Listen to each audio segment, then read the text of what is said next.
वैज्ञानिक लगातार इस बात पर रिसर्च कर रहे थे कि जो जानवरों का विकास हुआ है या इंसानों का विकास हुआ है, क्या ये रैंडम हुआ है। जब भी हम विकासवादी अवधारणाओं को पढ़ते हैं तो आपको जो अलग अलग प्रकार की चीज़ें याद आती होंगी, जो डाल्टन का नियम हो गया।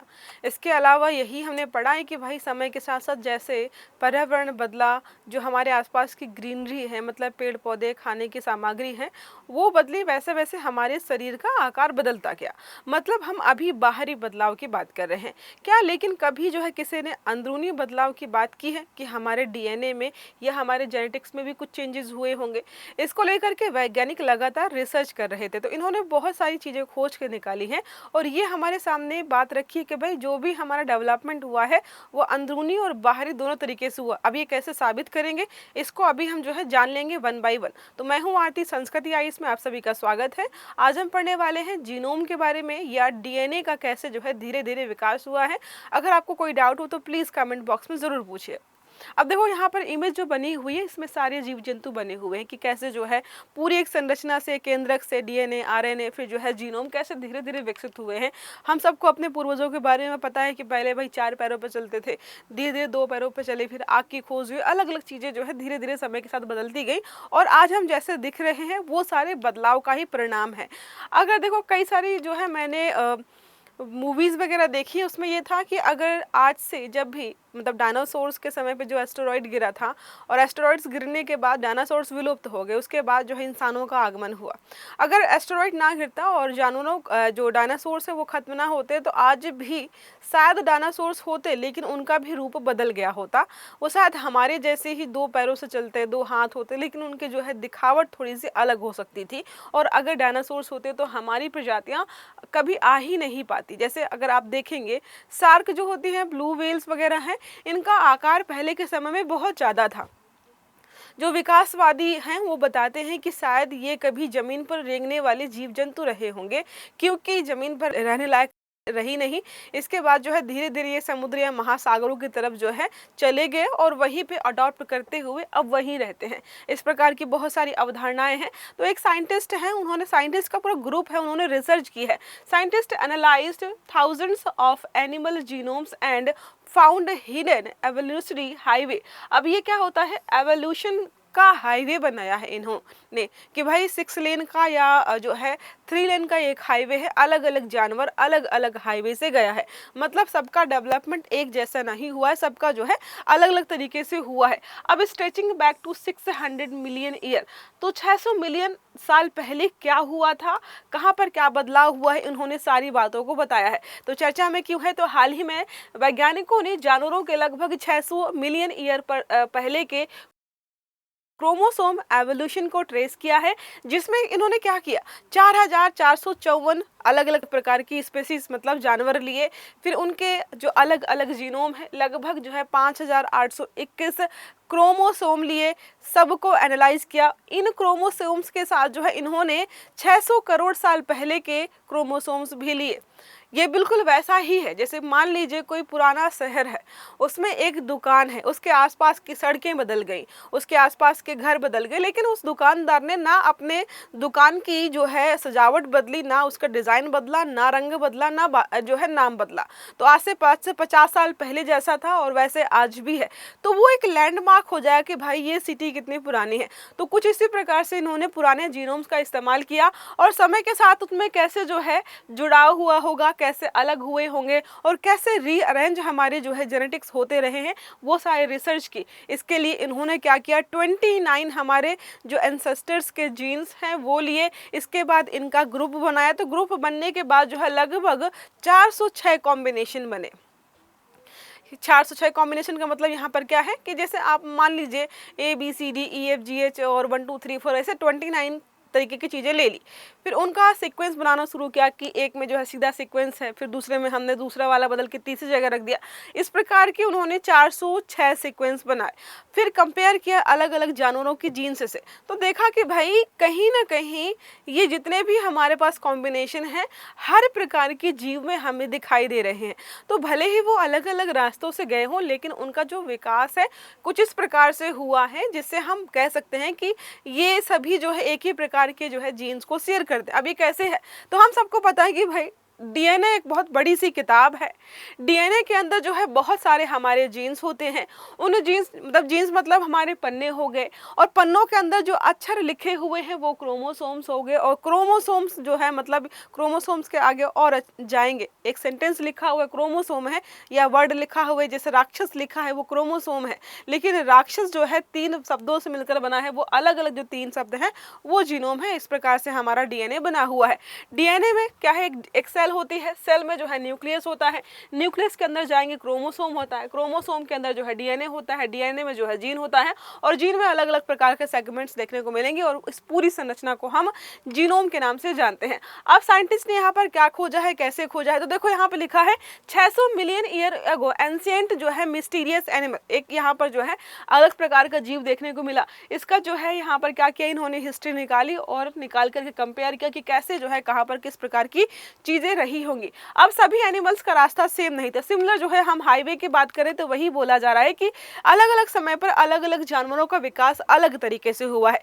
तो जल में रहने वाले एक अलग तरीके से विकसित हुए होंगे, और स्थल में रहने वाले अलग तरीके से। मतलब अगर आपके घर में भैंस है जिसका नाम काली है, सामने के घर में भैंस है जिसका नाम लाली है, तो हो सकता है उस काली और लाली के एंसेस्टर्स एक ही रहे हों, भले ही आपको लगे कि भाई ये तो हम वहाँ से लाए थे, ये तो हम वहाँ से लाए थे, लेकिन एक ही जो है परिवार से बिलोंग करते हैं। जैसे हमारे बारे में, इंसानों के बारे में बोला था कि भले ही आपको अलग प्रकार की नस्ल दिखाई देती हो, उनका रीज़न है कि भाई वो अलग इन्वायरमेंट में रहती, अलग खाना खाती, अलग कल्चर को फॉलो करती हैं, इस वजह से सारी ह्यूमन रेसेस जो है अलग अलग दिखाई देती हैं, लेकिन एक इनका जो है पूर्वज एक ही कपल रहा होगा जिससे हम सभी लोग आए हुए हैं। बदलाव होने के बहुत सारे रीजंस हैं जो हमने समझे हैं। अब सभी एनिमल्स का रास्ता सेम नहीं है, मतलब जो है एक लाइन बना के समझ सकते हैं कि भाई एक ही हाईवे के माध्यम, ये देखो सारा एक इमेज बना है कि सबका डेवलपमेंट हुआ है, लेकिन अलग अलग तरीके से इनका डेवलपमेंट यहाँ पर देखने को मिलेगा। हम जो पहले की चीज़ें देखते आए हैं उनमें चेंजेस हुए हैं, और धीरे धीरे ये चेंजेस होते जा रहे हैं। जैसे मच्छर के बारे में बोला जा रहा है कि भाई पहले कुछ इस प्रकार का दिखता था, फिर यहाँ पे ऐसे दिखा, फिर यहाँ दिखा, तो अलग अलग चीज़ें हैं जो कि आपको अलग अलग समय पर देखने को मिल जाएंगे। ये पूरा जो है इनका एक ग्राफ है कि कहाँ पर किस प्रकार के जीन्स हैं। हम सबको पता है कि हमारी बॉडी में जो है 23 पेयर्स होते हैं, तो 22 हमको पता है, और जो 23वां है XY वो कैसे काम करता है ये भी हम समझ लेंगे। 600 मिलियन ईयर में स्पीड भी बदली है। तो वैज्ञानिकों का मानना है कि स्टार्टिंग में जो हमारे जीन्स में बदलाव आ रहा था उसकी गति बहुत तेज थी, लेकिन अब जो है हम धीरे धीरे बदल रहे हैं। जैसे आप देखेंगे पहले इंसान जो है 4 पैरों पर चलता था, फिर 2 पे चलना शुरू हो गया, फिर उसके फेस का स्ट्रक्चर बदल गया, बॉडी से हेयर्स गायब हो गए, उसकी पूंछ गायब हो गई। ये जो प्रक्रिया है बहुत तेजी से चली, लेकिन अब हमारे जो इस प्रेजेंट टाइम के जो इंसान है उनमें बदलाव जो है बहुत धीरे धीरे हो रहा है। 550 मिलियन साल पहले ये जो स्पीड ही लगभग जो है 0.25 फ्यूजन के हिसाब से थी। प्रेजेंट टाइम में ये 0.01 के, मतलब प्रेजेंट टाइम क्या, जुरासिक तक जो है 0.01 के हिसाब से थे। अब तो इतनी कम हो गई है कि शायद हम जो भी हम में चेंजेस आ रहे हैं वो हम देख ही नहीं पा रहे हैं। अब बात करते हैं कैसे कैसे डेवलपमेंट हुआ है। तो द अर्थ बायोडाइवर्सिटी टाइमलाइन, तो हम सबको पता है कि 600 मिलियन ईयर पहले सब कुछ जो है महासागरों में था, फिर कुछ ऐसा होता है हाई फ्यूजन होता है, फिर जो है जीव जंतु जो है महासागरों के अलावा आपको जो है पृथ्वी पर दिखाई देंगे। धीरे धीरे ये चीज़ यहाँ तक आई हुई है। अब एक चीज़ स्टार्टिंग में इंटरेस्टिंग थी, वो था एवोल्यूशन हाईवे। ये क्या होता है, नया टर्म है। तो यहाँ पर है एवोल्यूशन रैंडम नहीं दिखता। मैप में सिमिलर क्रोमोसोम्स हिस्टोरीज जो हैं या हिस्ट्रीज जो भी यहाँ पर हैं, जो जीनोम्स होते हैं एक दूसरे के पास क्लस्टर्ड हुए आपको दिखाई देंगे। अलग अलग रीअरेंजमेंट्स हिस्टोरीज जो हैं एनिमल ग्रुप्स में आपको एक जगह दिखाई देंगे। इसलिए रिसर्चर्स इन्हें जो है मेटामॉर्फिकली जो है इवोल्यूशनरी हाईवे की तरह देखते हैं। इसको मतलब आप समझना हो तो ये दिखाते हैं कि भाई इसी हाईवे से सब लोग जा रहे हैं। लेकिन जैसे आप जो है दिल्ली जाना चाहते हैं, आप बाई रोड चले गए, एक व्यक्ति बाई ट्रेन चला गया, एक व्यक्ति हवाई जहाज से चला गया। अलग अलग गए, एक ही डेस्टिनेशन थी लेकिन रास्ते अलग अलग थे।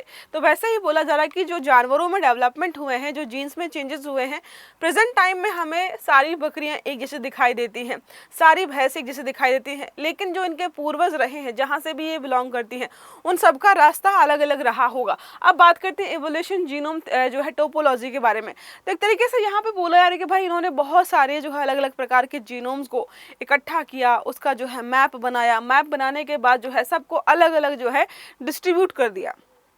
अब ये क्या होता है, तो इन्होंने जब देखो यहाँ पर लगभग 5000 821 जीनोम्स को इकट्ठा किया। ये सब जो आप लाइंस देख रहे हैं ये सारे जीनोम्स है। उनको इकट्ठा करने के बाद इन्होंने रखा कि भाई जीनोम नंबर 1 में जो है इस प्रकार की चीज़ें हैं, 2 में वो इस प्रकार की चीज़ें हैं, वैसे करके इन्होंने 22 तक रखा। फिर एक्स और वाई के नज़दीकी कौन कौन से जीनोम हैं उनको जो है इन्होंने रखा। तो पूरा मैप बनाया कि भाई कहाँ पर किस प्रकार की चीज़ें हैं और कैसे कैसे बदलाव हुए हैं। देखो लिखा है क्रोमोसोम्स जो है कंपैरिजन किया गया कि कहाँ से कैसे मैच करता है, जीन्स की पोजिशंस हो गए, स्ट्रक्चरल सिमिलैरिटी कितनी है, ये सब यहाँ पर बताने का प्रयास किया गया। अब बात कहते हैं फ्यूजन विथ मिक्सिंग क्या है। देखो वैज्ञानिक मानते हैं कि हो सकता है इसके पास ए था उसके पास बी था, दोनों मिले ए भी बना, लेकिन ज़रूरी नहीं कि ये हमेशा ए बी रहे, कभी ये बी और ए हो सकता है, या हो सकता है कि कुछ हिस्सा बी का गायब हो जाए, ए का पूरा हिस्सा रहे।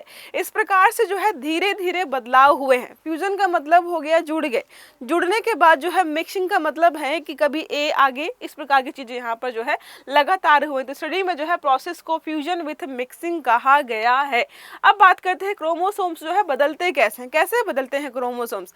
अगर हम एक ही फैमिली से बिलोंग करते हैं तो हमारे क्रोमोसोम्स में इतना अंतर कैसे है।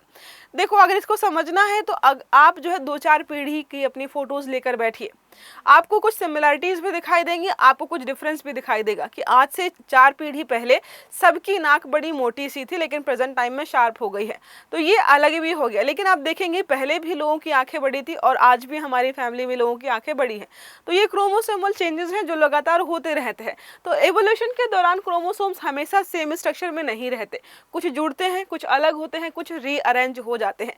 जैसे ए बी सी है, पहले A plus B plus C A B C बना, फिर जो है अलग अलग हो गए, फिर यहाँ पर रीअरेंज मतलब जो है बी और ए और सी हो गया। तो इस प्रकार की चीज़ें जो है लगातार होती रहती हैं। लेकिन हम अगर मैच करते हैं, जब वैज्ञानिक मैच करते हैं तो वो देखते हैं कि भाई रीअरेंजमेंट या अरेंजमेंट नहीं देखना है, हमें देखना है कि सेम चीज़ें हैं कि नहीं है। अब स्टडी का जो बड़ा नंबर है वो है 406। स्टार्टिंग में हमने देखा इन्होंने 29 एंसेस्ट्रल जो लिंकेज ग्रुप्स थे वो लिए और इनको अरेंज करके 406 जो है इन्होंने पेयरिंग्स बनाई और उन्हीं से कंपेयर किया कि क्या हम ये पुराने जो पेयर्स हैं ये प्रेजेंट टाइम के पेयर से मैच करते हैं या नहीं करते हैं। और वही तरीका है जिसके माध्यम से इन्होंने बनाया कि भाई सबका जो विकास है वो अलग रास्तों से हुआ है लेकिन पहुंचे तो सब एक ही जगह है। यही जो है रिसर्च थी और इसमें हमने कुछ चीज़ों को समझाएं। अब एक प्रश्न है कि हाल ही में चर्चा में रहे एनिमल क्रोमोसोम एवोल्यूशन स्टडी के संदर्भ में निम्नलिखित में से कौन सा कथन सही है। अध्ययन केवल मानव क्रोमोसोम्स पर आधारित था। अध्ययन में 29 एंसेस्ट्रल लिंकेज ग्रुप्स का उपयोग किया गया। अध्ययन में केवल 29 एनिमल स्पीशीज शामिल थी। या चौथा और आखिरी, क्रोमोसोम फ्यूजन केवल जुरासिक काल में ही सबसे अधिक था। सही आंसर आपको देना है कमेंट बॉक्स में। आई होप ये आर्टिकल आपको समझ में आया होगा। अगर वीडियो अच्छा लगा है तो लाइक कीजिएगा, चैनल को सब्सक्राइब कीजिएगा ताकि इस प्रकार के सभी आर्टिकल समय पर मिलते रहें। अच्छे से पढ़िएगा। Have a good day. Thank you.